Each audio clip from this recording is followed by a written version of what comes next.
जाती है। फिर अगली सुबह, अरे मीना बहन देखा तो आज तो यहाँ खून भी पड़ा बा, कौनो अनहोनी हो गई लागत बा। तभी पिंकी की माँ वहाँ आ जाती है। अरे कल रात से मेरी पिंकी घर नहीं आई और रात इस नल पर आई थी। ये खून कैसा पड़ा है? कहीं कहीं ये मेरी पिंकी का तो नहीं?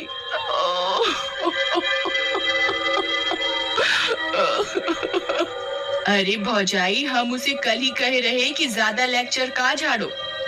लगता है उसके साथ कुछ गलत हुई गवा। थोड़ी देर में झाड़ियों में उन्हें पिंकी की सिर कटी लाश दिखती है।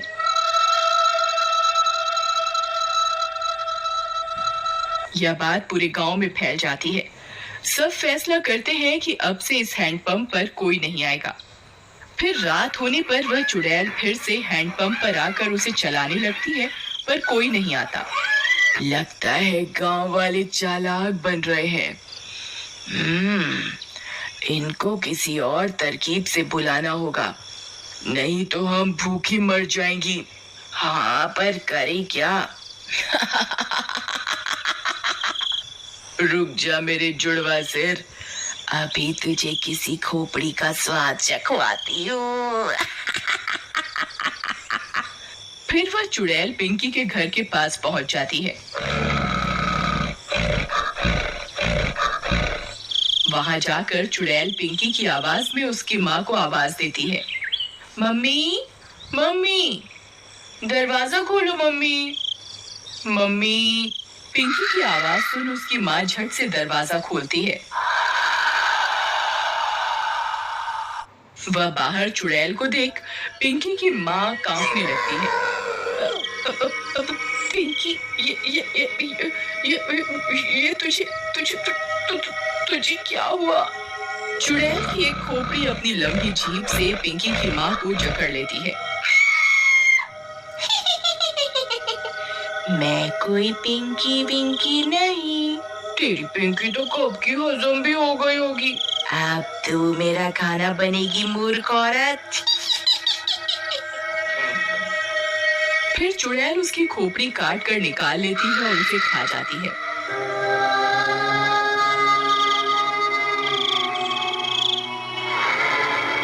फिर सुबह होने पर पिंकी की माँ की सिर कटी लाश देखकर पूरे गांव में हाहाकार मच जाता है। किसी को कुछ समझ में नहीं आता कि ये कौन कर रहा है और क्यों कर रहा है। सुनत हो जी, उस शहर वाली माँ बेटी के कोई मार के मुंडी गायब कर दिया रहा। लगता है कौनो भूत पिशाच ही सब कर रहा है। तुम बाहर ना जावा, तुमका कुछ हो गए तो हम का करब?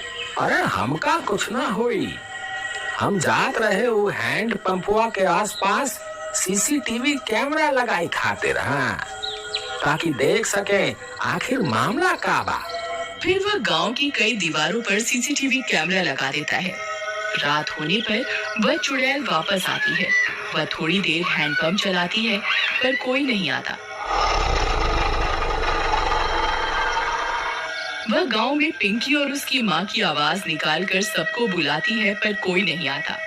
लगता है गांव वाले बहुत होशियार हो गए हैं, कुछ करना पड़ेगा।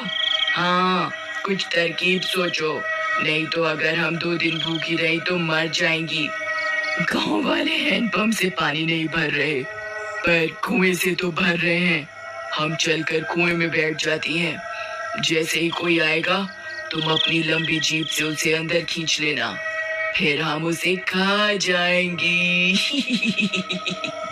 हाँ, सही कहती हो।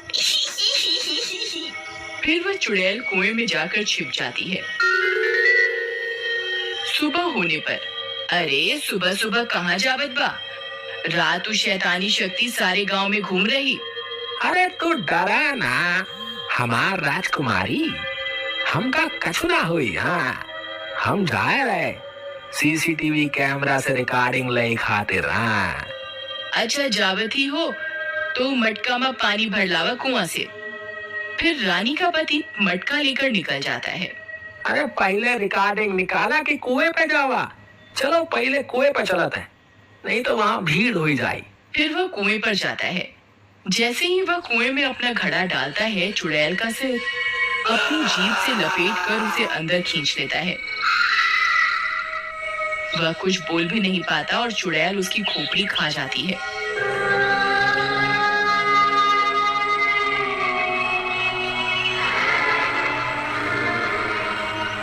कुछ देर में गांव वालों को उसकी सिर कटी लाश कुएं में दिखती है। इस बार और कोहराम मच जाता है। हम घर अरे हम इकरा की कही रही ना जावा सुबह सुबह, पर ये हमारी एक न सुनी। हम तो लुट गेली, बर्बाद हो गेली। हे राम।